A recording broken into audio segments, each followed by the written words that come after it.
Hi guys, welcome ulit to my vlog. Welcome to Haji Vlog. Ginagawa namin ngayong umaga ay nangunguha kami ng galyang or gabi na itatanim namin. Lalagay ko muna sa sako tapos hahakotin ko doon sa pagtataniman. Kinukuha ko yung maliliit para mas magaan bubuhatin. Kasi pag malalaki, ang bigat.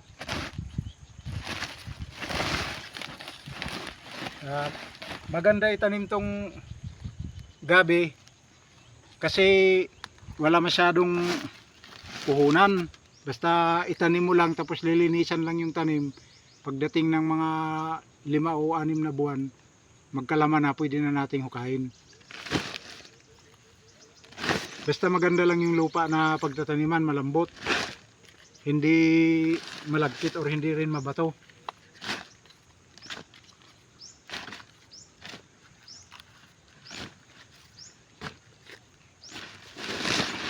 Ito na lang yung tinatanim ko kasi hindi na ako nakapag-tanim ng gulay. Kaya ito root crops ang tanim namin lagi.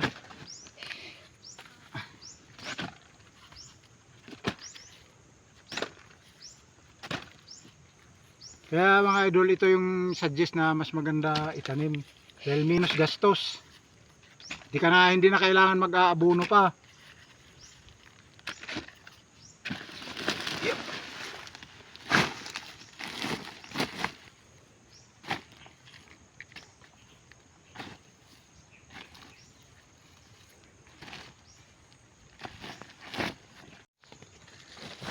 Ito naman yung nahukay na laman.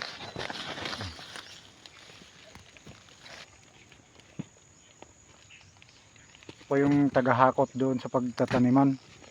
Siyang tagahukay.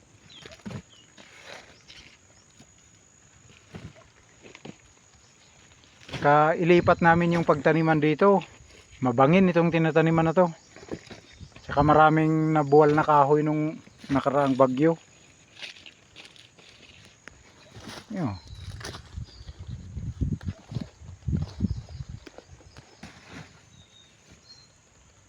Kaway kaway.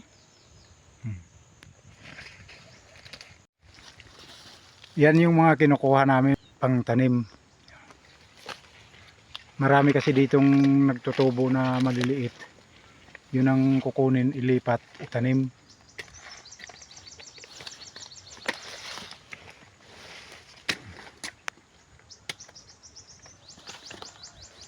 Ito pa yung iba oh.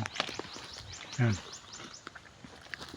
Lahat ito dito alisin namin kasi nasa ilalim ng kakahuyan, malilim.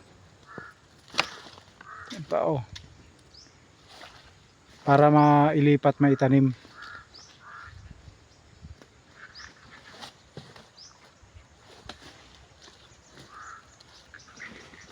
Yung iba maraming nagtatanim ng ganyan, binibili pa nila yung binhi, yung pangtanim. Kung mayroon gustong umorder ng binhi na pangtanim, mayroon din kami. Pwede kami magbenta sa inyo mga idol kung sino yung gustong bumili.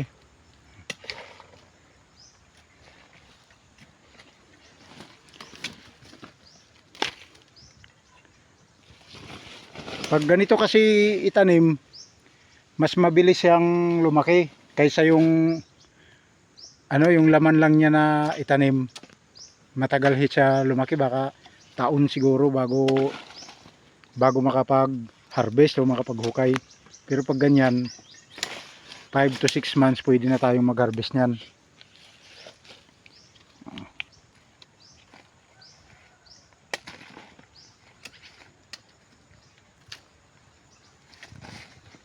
Mayroon akong isang punggos na sako, bubuhatin ko na, dalhin ko doon sa pagtataniman.